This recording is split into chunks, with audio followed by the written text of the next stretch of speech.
Bismillahirrahmanirrahim. Assalamualaikum warahmatullahi wabarakatuh.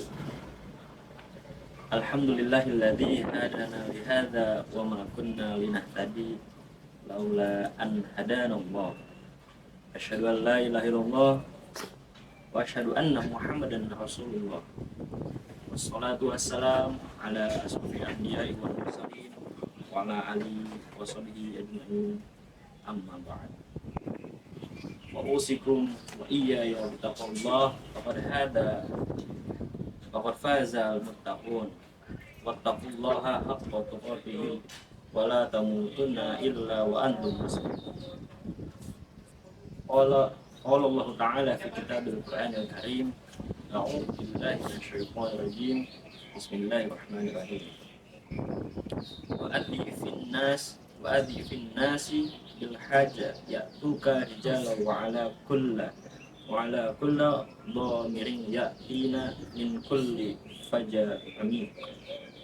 Puji syukur kita panjatkan kepada Allah Subhanahu wa taala yang dengan rahmat dan hidayahnya kita dapat berkumpul dalam keadaan sehat dan berbahagia pada kesempatan yang mulia ini, wahai teman-teman online saya. Selanjutnya, marilah kita bersama-sama menyampaikan niat yang tulus dan didasarkan pada petunjuk yang benar, yakni Al-Quran dan hadis Rasulullah Shallallahu Alaihi Wasallam. Niat sebagai unsur utama dalam setiap amal perbuatan memiliki peran yang sangat penting dalam membimbing kita menuju kesuksesan dan kebahagiaan, baik di dunia ataupun di akhirat. Firman Allah dalam Al-Quran surah Al-Baqarah ayat 197, dan serulah manusia untuk mengerjakan haji, niscaya mereka akan datang kepadamu dengan berjalan kaki dan juga menyusuri segala lembah yang jauh. Ayat ini mengajarkan kepada kita pentingnya niat yang tulus dalam menjalankan ibadah. Dalam hal ini, haji bukan sekedar perjalanan fisik, tapi juga perjalanan spiritual yang membutuhkan niat yang ikhlas untuk mencapai ridhonya Allah. Rasulullah Shallallahu Alaihi Wasallam juga mengajarkan tentang keutamaan niat yang tulus dalam setiap amal perbuatan. Dalam hadis riwayat Bukhari dan Muslim dari Umar bin Khattab radhiyallahu anhu, Rasulullah Shallallahu Alaihi Wasallam bersabda, "Innamal a'malu binniyat wa innamal likulli imri'in ma nawa. Faman kana hijratuhu ila Allah wa rasulih fa hijratuhu ila Allah wa rasulih. Wa man kana hijratuhu ila dunya yusibuha aw imra'atin yankihuha fa hijratuhu ila ma hajara ilaihi." Melalui hadis ini kita dipahamkan bahwa kesuksesan sebuah amal perbuatan tidak hanya terletak pada hasil fisiknya, tetapi juga pada keikhlasan niat di dalam hati. Niat mempunyai dua makna. Satu, niat itu diarti tujuan yang membuat seseorang menjalankan perbuatan eksklusif. Misalnya, niat mendapatkan keridhaan Allah, lalu ia beribadah karenanya. Niat di makna ini umumnya lebih bagus dari amalnya. Hadis riwayat Baihaqi dan Tabrani. Niat diarti tekad dan keinginan menjalankan sesuatu. Misalnya, seseorang berniat menjalankan sholat di masjid atau berniat akan bersedekah kepada fakir miskin. Niat di makna ini tak lebih bagus dari amal. Mengapa? Akan tetapi, seseorang yang telah berniat itu tak lepas dari tiga keadaan. Yang pertama, berniat lalu berbuat, maka ia mendapatkan pahala dari niat dan amalnya, inilah yang terbaik. Dua, berniat tapi tak berbuat, padahal ia mampu. Ia hanya bisa pahala dari niatnya saja, bila niat itu bagus. Yang ketiga, berniat menjalankan sesuatu yang ia tak mampu melakukannya, sehingga ia berniat menjalankan sesuatu itu bila mampu.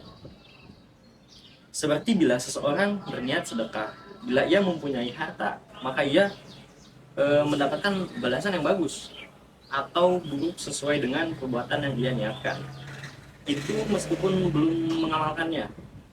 Innamal a'malu binniyat, sesungguhnya amal itu tergantung dengan niatnya. Kita akan mendapatkan sesuatu yang kita niatkan. Innamal a'malu binniyat, sesungguhnya amal itu tergantung dengan niatnya. Kita akan mendapatkan sesuatu yang kita inginkan. Marilah kita berbanyak niat baik agar menjadi umat yang kaya, dengan niat dan menjadi umat yang baik. Niat itu bukan sekedar ucapan nawaitu, saya berniat, namun niat memiliki hubungan dengan azam, yaitu kekuatan dan dorongan hati yang kuat. Niat yang kuat mampu mengubah seluruh kehidupan seseorang.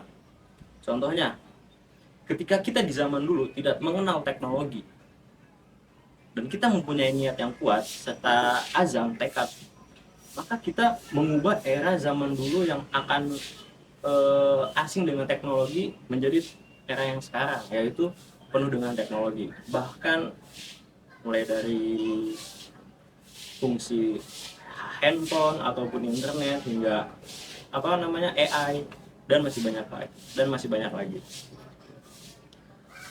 Niat yang kuat, karena dengan niat itulah yang akan kita pikirkan, apa yang kita doakan, apa yang kita inginkan, dan kemudian akan berubah pada suatu tindakan, akan menjadi baik atau buruk, tentu sesuai dengan niat kita, baik ataupun buruknya. Ketahuilah, jika kita berniat ingin melakukan sesuatu atau perbuatan yang baik, bahkan sebelum kita melakukannya, hanya berniat saja, kita sudah mendapatkan pahalanya. Apalagi ketika kita melaksanakannya, itu lebih baik, lebih bagus, better pokoknya. Tapi jika kita berniat ingin melakukan perbuatan yang buruk dan tidak melaksanakannya, niatnya kita itu tidak akan mendapatkan dosa. Oleh karena itu, marilah kita sama-sama memperbaiki niat kita dalam setiap tindakan yang kita lakukan, baik itu dalam pekerjaan sehari-hari, ibadah, ataupun dalam berinteraksi dengan sesama manusia. Semoga niat kita senantiasa dapat mendapatkan ridhonya Allah Subhanahu wa Ta'ala. Marilah kita tutup pidato ini dengan membaca doa. Ya Rabbana lakal hamdu kama yanbaghi li jalali wajhikal azimi sultani. Allahumma sholli ala Muhammad wa ala ali wa sahbihi wa man tabi'a huda bi ihsani illa yaumiddin. Allahumma innaka afuwun karim tuhibbul afwa wa'fu anna. Allahumma inna nas'aluka salamatan fid din wa afiatan fil jasadi wa zinatan fil ilmi wa barakatan fil rizqi wa taubatan qabla al maut wa taubatan qabla al maut wa rahmatan indal maut wa maghfiratan ba'dal maut. Allahumma hawwin alaina fi syakaratil maut wan najita minan nar wal afwa indal hasab. Rabbana la tuzigh qulubana ba'da idh hadaitana wa hab lana min ladunka rahmah innaka antal wahhab. Rabbana atina fid dunya hasanah wa fil akhirati hasanah wa qina adzabannar. Subhanakallahumma rabbil izzati amma yasifun wa salamun alal mursalin walhamdulillahi rabbil alamin. Barakallahu fikum, billahi taufiq hidayah. Wassalamualaikum warahmatullahi wabarakatuh.